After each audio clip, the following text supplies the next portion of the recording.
Sadness and outrage tonight after another school shooting in America. Good afternoon, this is News 2, and we're following a breaking story today, a shooting at a high school in Littleton, Colorado. There's word potentially multiple children have been killed. This happened at the Robb Elementary School in the Uvalde Consolidated Independent School District. 2012 Colorado movie theater massacre. 7 bodies were discovered in Oklahoma. Mosques in Christchurch were targeted, the country's worst mass shooting ever.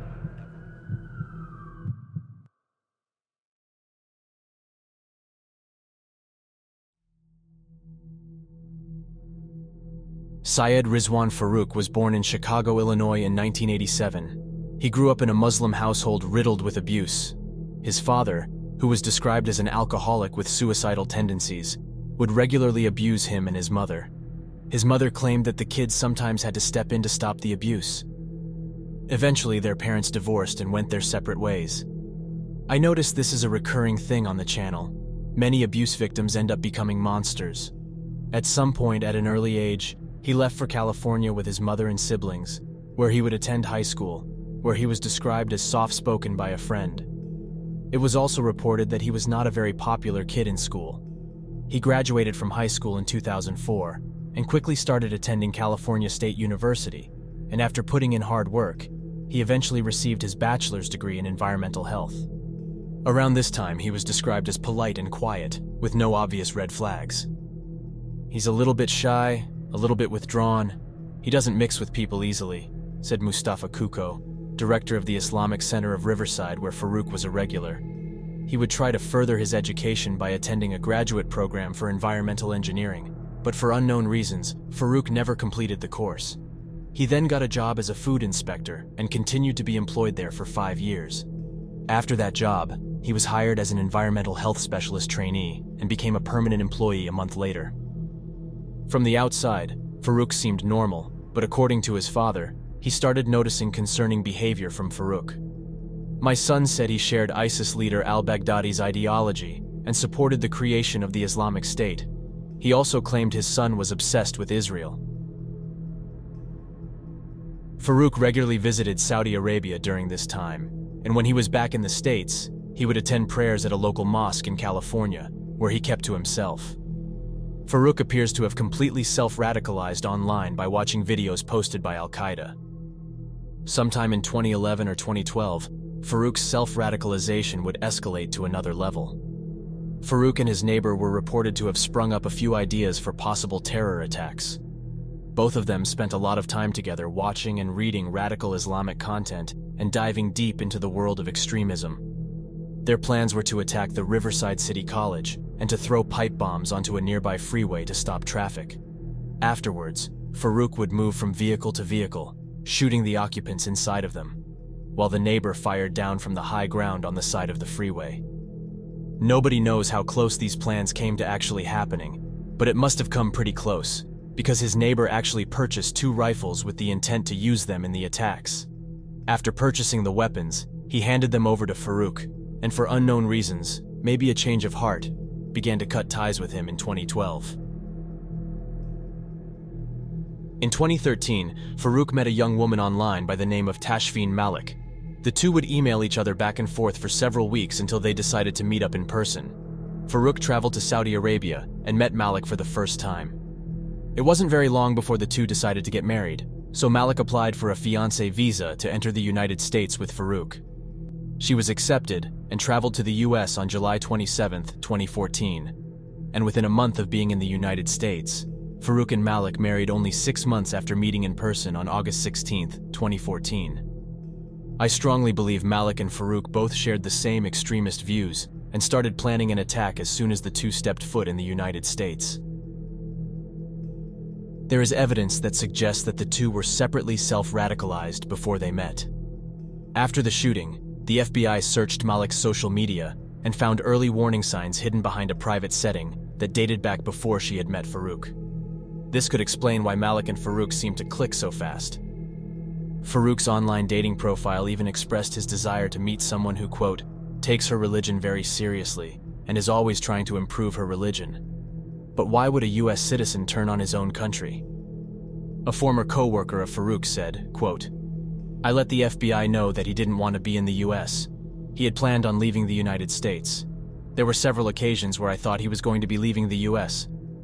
Farouk didn't want to be in the United States because he told me that him paying taxes was helping the US support basically the war on Islam, the war on Muslims. Malik came from a wealthy family in Pakistan. She studied pharmacy between 2007 and 2012. One of her professors, Dr. Syed Nisar Hussain, recalled her not being any more religious than other students. She always remained busy in studies, Hussain told CNN. One of Malik's former classmates at the university also didn't remember her being very religious. She didn't even pray 5 times a day, the former classmate said.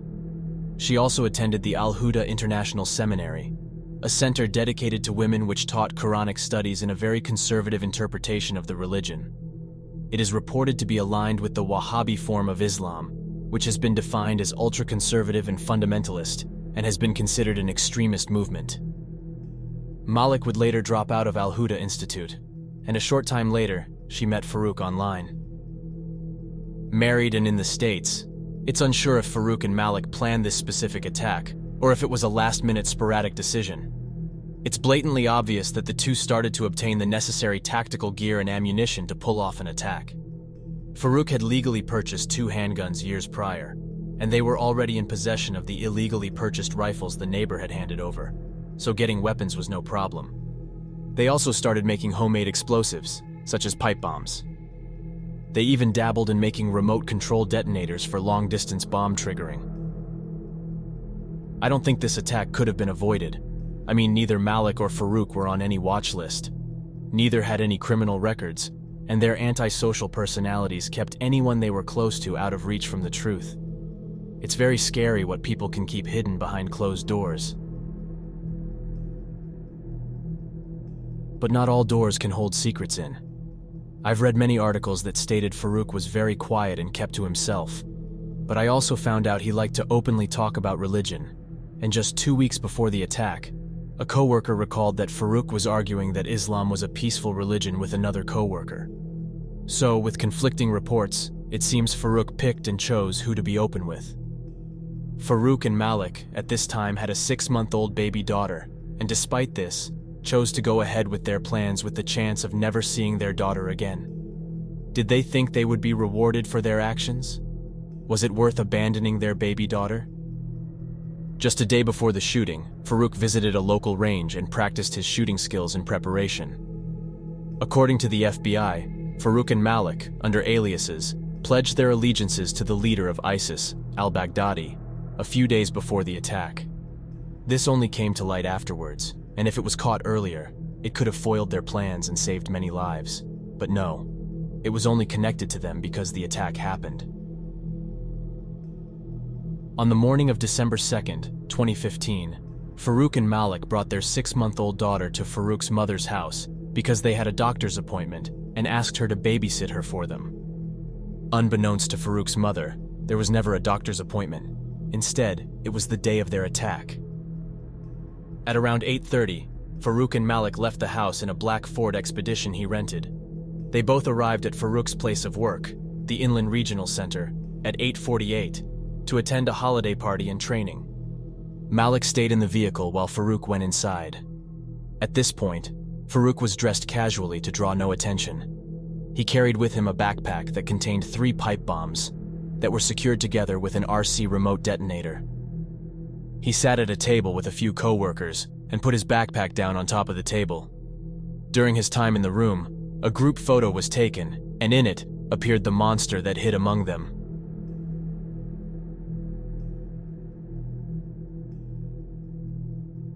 According to witnesses, Farouk was pretty quiet and was constantly checking his phone before there was some type of dispute, and Farouk left the gathering angrily at around 10:37. During his time out of the room, he and Malik geared up. They dressed in all-black outfits with load-bearing ammo vests, along with black balaclavas. The two also wore GoPro cameras on their heads to record their bloodbath. I suppose Malik and Farouk planned on detonating the pipe bombs he left on the table, but fortunately, that never happened. The two had no time to test any of the homemade explosives they made and didn't know if they were actually going to work. With their bombs failing to detonate, each armed with a rifle, they made their way toward the entrance of the building. The couple fired their first shots outside of the building and killed 3 people. Aurora Godoy was on the sidewalk when she was struck and killed by a fragmented bullet to the head and neck. Isaac Amanios was sitting outside on a bench enjoying his break when he was killed. He was shot 6 times and died from wounds to the chest. Larry Kaufman was outside eating lunch at a table when he was killed. He was struck 5 times and died from a wound to the chest. I am getting conflicting reports about Kaufman here. Some articles say he was in the hallway when the shooting started and reported he yelled, "Get out! Go! Get out now! Hurry!" Reports say he started pushing people out of the way of danger, urging them to safety before he was killed. But according to the coroner's report, he was found outside and appeared to have been sitting before he was killed. Farouk and Malik entered back into the conference room where the party was being held. When bullets first started flying through the room, employee Patrick Bakari was inside the bathroom. Patrick Bakari stated, quote, "I basically get to the restroom.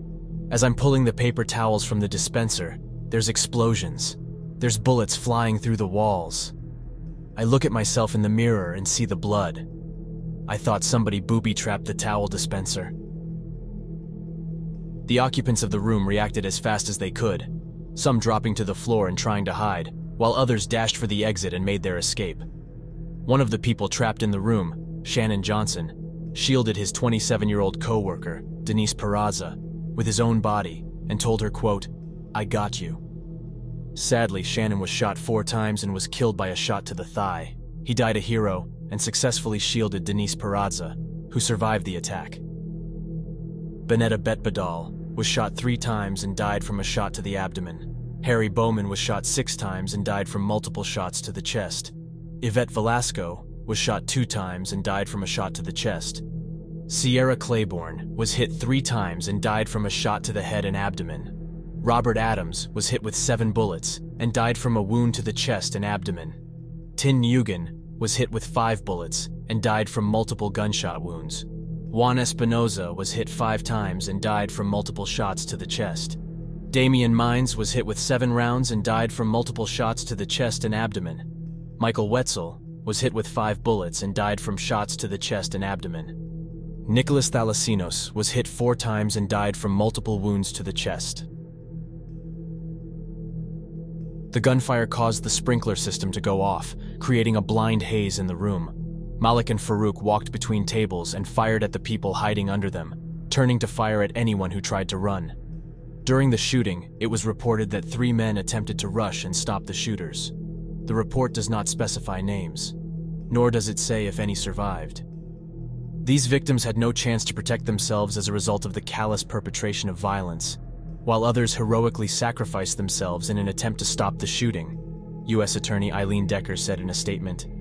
In the face of this unfathomable suffering, the law enforcement personnel and citizens who put themselves in harm's way to help others exemplifies the very best that our country has to offer. The couple reloaded multiple times in the room and fired at anything and anyone who appeared to be alive.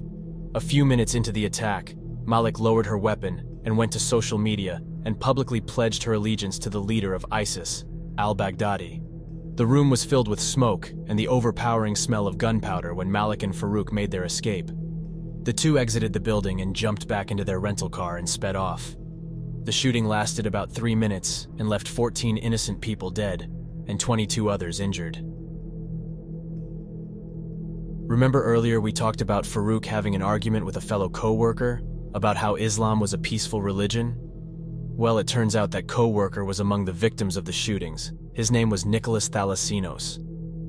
Miss Thalassinos said her husband would have had no clue if Mr. Farouk had been radicalized. "My husband was very outspoken about ISIS and all of these radicalized Muslims," she said, adding, "If he would have thought that somebody in his office was like that, he would have said something." The first 911 call came in at around 10:58 a.m., and only minutes after Farouk and Malik fled the scene, police and first responders arrived and began to assess the situation. At this point, police had no clue who the shooters could be. All they knew was that they fled in a black SUV. As misleading reports came out about there being 3 shooters, police searched and cleared the building, uncovering the full extent of the bloodbath. During the search, law enforcement found Farouk's backpack with the faulty explosives inside. They were picked up and safely disposed of by the bomb squad. Police started to evacuate the civilians from the building, and first responders began to set up a makeshift mobile hospital to treat the wounded. It was at this time that one of the witnesses identified Farouk as a possible suspect, and even mentioned him leaving the party early. According to some reports, the witness was inside the room where the most fatalities took place. They recalled recognizing one of the shooters as Farouk by his build and voice, despite him wearing a balaclava. Police already knew a black SUV was seen leaving the scene, so they checked if there was anything linking their new suspect to a black SUV. When looking into Farouk, police discovered he had rented a black SUV just days prior. So, with the reports of him leaving the party early, and him already being identified by a witness, this confirmed to police that Farouk was most likely one of the shooters. Law enforcement visited Farouk's home, but nobody was there, so they set up surveillance on the house. Malik and Farouk, for the next few hours, were caught on multiple traffic cameras and appeared to be driving around aimlessly, stopping to fill up their vehicle at a gas station, and even parking at a park. Farouk and Malik have been driving around for about 4 hours now and are about to make a crucial mistake. By now, they had to have known they were identified and being searched for, but still made the decision to drive to their home in Redlands. Police later found 12 pipe bombs and thousands of bullets for their rifles and sidearms inside their home, so it's possible they were going there to grab all of this. Anyway, when they were driving past their home, they noticed the police were already there and tried to speed off before being noticed. Luckily, the police did notice the black SUV quickly speeding off and jumped to pursue the vehicle. There are multiple reports of pursuits of other black SUVs in the area, leading to confusion and misinformation. The police are reassured that the vehicle they are chasing from Farouk's home are the real suspects, when out of nowhere, they started taking fire from the back of the SUV. A minute after the first shots were fired, the SUV stopped in the street at this location, and a gunfight ensued. Farouk jumped out of the vehicle and began firing at police. Simultaneously, Malik popped the back passenger side door open and started laying down fire at police. The many responding officers returned fire and completely obliterated the SUV. Meanwhile, Farouk decided to run out into the open and towards a house when he was struck with gunfire. He fell to the ground and pulled out his handgun and fired his last bullets towards police, injuring an officer in the process before he was struck with many more bullets, killing him in seconds. Farouk died from shots to the neck, chest, pelvis, upper and lower extremities. With Farouk now dead, Malik was still hiding in the back of the bullet-riddled SUV. She would fire a few more rounds before she was also accurately hit with police rounds. She was hit in the head, chest, abdomen, and extremities. Both suspects are now dead. They fired around 76 bullets, and police fired 380 bullets. Police quickly moved in and secured both shooters, and upon searching the SUV, they discovered an additional 1,400 rounds of rifle ammo and 209mm rounds still inside the vehicle. Police also found the remote detonator for the pipe bombs inside the conference room. It's crazy what people can hide from their friends and loved ones. I mean, seriously. You're telling me nobody saw this coming? There had to be something, right? Farhan Khan, Farouk's brother-in-law, told reporters he was at a loss too. I have no idea why he would do something like this. I have absolutely no idea. I am in shock myself, Khan said. But as the truth came out, it seemed everybody, for the first time, was learning about this radicalized side of Farouk. Police raided their home in Redlands, and what they discovered inside was shocking. Police uncovered a bomb-making factory inside the garage. They had the materials and instructions for building bombs similar to the Boston Marathon bombers, along with 12 pipe bombs and another 2,000 rounds of 9mm bullets and 2,500 plus rounds of rifle ammo. So you're going to tell me nobody noticed any of this crap? Buying tons of ammo and bomb-making materials? I mean, come on. This is getting kind of stupid. Do you remember the neighbor who supplied the weapons to Farouk and admitted to planning earlier attacks with him? Well, this is him. His name is Enrique Marquez. He knowingly left his rifles in possession of a dangerous man and acted surprised when he heard of the shootings. He checked himself into a mental health facility hours after the shootings. He never once thought to call the police before. but once he was in hot water, he decided to let law enforcement know about his guns. Marquez ended up being charged and was sentenced to 20 years in prison for conspiring to commit terrorist attacks and for providing the weapons later used by Farouk and Malik. Although Farouk and Malik died, at least the families of the victims got some justice by putting Marquez away. I know it wasn't a life sentence, but even after he gets released, he will be remembered for this until the day he dies. Let's take a minute to remember all of the victims in today's case. I hope you enjoyed this case today. I'll see you all in the next one. Stay safe, and good night.